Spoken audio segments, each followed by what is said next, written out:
You've already learned why your circle became smaller. You've faced the solitude. And you've recognized that it wasn't a flaw, it was a sanctuary. But now, the real question arrives quietly in the spaces between your thoughts. How do you move forward without losing yourself again? The goal was never to fix your need for solitude. Solitude wasn't weakness, it wasn't avoidance, and it wasn't something broken. It was the solution your nervous system created when connection felt unpredictable, when closeness required constant adjustment, when being available meant overextending yourself, when staying present came at the cost of your own skin. So your system adapted, and it adapted intelligently. But here's the interesting part. Healing doesn't mean undoing that adaptation. It means updating it. Many people misunderstand what healing actually is. They think reintegration means becoming more social, more open, more available, more like everyone else. But healing doesn't mean becoming louder. It means becoming regulated inside connection. Those are not the same thing. For a nervous system that learns safety through distance, connection doesn't register as neutral. It registers as activation. Your awareness sharpens, your system scans, your body prepares. Not because something bad is happening, but because something might. And that possibility alone is enough to trigger the urge to vanish. And this is where things get complicated. You can see the cost of this in the small, exhausting moments of everyday life. Think about the group chat with people you actually like. The notifications start piling up, and even before you open the app, you feel it in your chest. Not hostility, not irritation, just effort.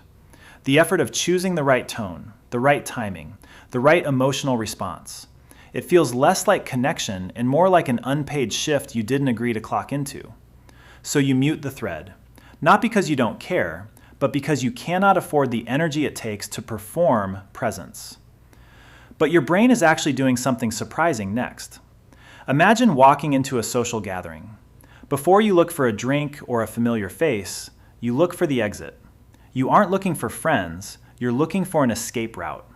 You're already calculating how long you need to stay to be considered polite before you can vanish. The fear isn't the people, it's the loss of autonomy. The fear of getting stuck in a conversation you can't leave without paying a social price. Sometimes this shows up most painfully with the people you care about the most, because connection with them requires honesty, and honesty is expensive.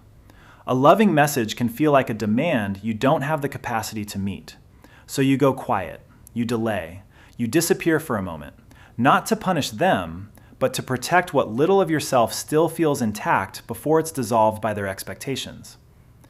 But here's where things get interesting. Reintegration doesn't begin by forcing yourself back into the fire. It begins in low-threat connection. One person, one context, one space where you don't have to perform. Two people sitting near each other, both wearing headphones, both silent. No demand for eye contact. No pressure to fill the void. This kind of connection doesn't stimulate your system, it allows it to settle. And settling always comes before expansion. Many people say they want connection that doesn't activate them at all, but connection always activates something. The goal isn't zero activation. The goal is tolerable activation. Activation you can stay present inside of without abandoning yourself. Healing isn't about eliminating discomfort.